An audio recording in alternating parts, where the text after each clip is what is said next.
पाळला नाही, टीका केली, आम्ही मात्र संयमाने हे सगळं. कुठे टीका केली? जर मी इथली महानगरपालिका लढवतोय तर 9 वर्षात तिचं काय चुका झाल्या ते सांगायचं नाही. चुका सांगणं म्हणजे युती धर्म न पाळणं असं होतं का? मी पुराव्यानिशी दाखवतोय. पहिल्याही प्रेसला सांगितलं, नंतरही बोललोय, आजही बोलतोय. आणि तुम्हाही पत्रकार मित्रांना सगळं माहितीये. करता येतोय म्हणून टाकलं असेल. आता बघा, माझ्याकडे त्यांचा मागच्या 2017चा जाहीरनामा आहे. 20-27 सगळ्या मिळून आहे. त्याच्यामध्ये एक पण त्यांचा त्या ठिकाणी जाहीरनामा 27 मधलं एक देखील काम केलेलं नाही, एक पण नाही. असा तो जाहीरनामा आहे. मुख्यमंत्र्यांनी तर दावा केला की आपण 2017 मध्ये जे म्हटलं होतं ते सगळं पूर्ण केलेलं आहे, असं त्यांनी हा जाहीरनामा प्रसिद्ध करताना दावा केला. बरं, आता मी सांगू का? ह्याच्यात काय सांगितलेलं होतं? ज्येष्ठ नागरिकांना आनंदी ज्येष्ठत्व लाभण्याच्यासाठी विविध सुविधा उपलब्ध करून देणे. कुठल्या ज्येष्ठ नागरिकाला विविध सुविधा उपलब्ध झाली सांगा? सांडपाण्याचा पुन्हा वापर आणि त्यातून वीज निर्मिती कुठं झाली? 9 वर्षात पुनर्वापर आणि वीज निर्मिती सांगा? त्याच्यामध्ये कुठं तरी सुसज्ज भाजी मंडई उभारणे, कुठं सुसज्ज भाजी मंडई उभारली? ह्याच्यातलं एकही नाही झालं. त्याच्यामध्ये सर्वांच्यासाठी उच्च आरोग्य सुविधा व 3 लाखापर्यंत आरोग्य विमा उतरवणार. हिंजवडी IT पार्ककडे जाणारी सार्वजनिक वाहतूक व्यवस्था सक्षम करणार व हिंजवडी ते चाकण मेट्रो सुरू करणार. 9 वर्षात काही झालं नाही. हे असलं सगळं आहे.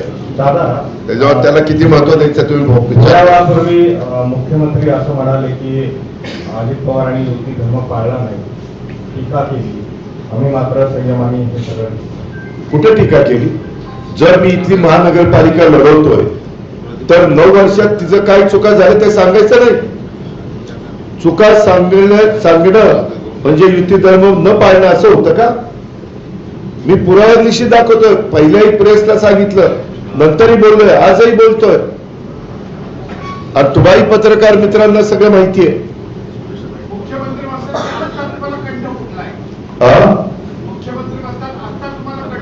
9 वर्षांनी निवडणूक लागली ना बाबा. मध्ये निवडणूकच लागली नाही तर कंठ कसा फुटेल? आणि कंठ फुटून ती वाया जाईल ना.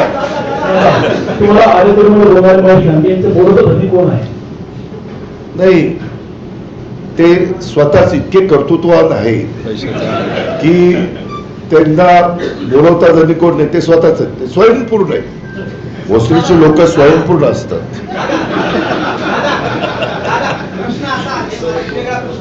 हा, स्वयंपूर्ण पण आणि स्वयंभू पण. विकास जो आहे हा आपण केलेला आहे, कोणी नाकारणार नाही. परंतु आता वस्तुस्थिती अशी आहे की आपले काही प्रतिनिधी जे उभे आहेत त्यांच्या जनसंपर्क कार्यालयाच्या समोर अनेक रात्री संध्याकाळी जात असताना रांगा लागल्या. दारू, मटण, आमच्या हो बरेच प्रभागातून गेले. युद्ध नागरिक म्हणून, पत्रकार म्हणून विचारतात की नागरिक म्हणून मी तुम्हाला विचारतोय की अनेक ठिकाणी असे रांगा लागले. आपण बंदोबस्तासाठी सांगणार नाही. निवडणूक आचारसंहितेच्या काळामध्ये कुणालाही तसं सांगता येत नाही. त्यांना डायरेक्शन असतात निवडणूक आयोगाच्या. पोलिसांनी काय करायचं, काय नाही करायचं, हे सगळे कोड ऑफ कंडक्ट मध्ये आहे ना बाबा. आम्ही कसं तिथं असतात? उलट आम्ही काय करायला गेलो तर यांनी आचारसंहितेचा भंग केला म्हणून आमच्यावर कारवाई होईल. आपण एकत्र बसू, एकत्र तुम्ही दादा आणि विकासाबाबतीत चर्चा करू. त्याच्यातून मत काय? आता 9 वर्षात तुला सुचलं नाही ना, आताच काय सुचायला लागले? महाराष्ट्रातील सर्व बातम्यांचे विश्वासार्ह व्यासपीठ. सकाळच्या सर्व सोशल मीडिया प्लॅटफॉर्मला लाईक, फॉलो आणि सबस्क्राईब करा. तसंच सर्व नोटिफिकेशनसाठी बेल आयकॉन प्रेस करायला विसरू नका.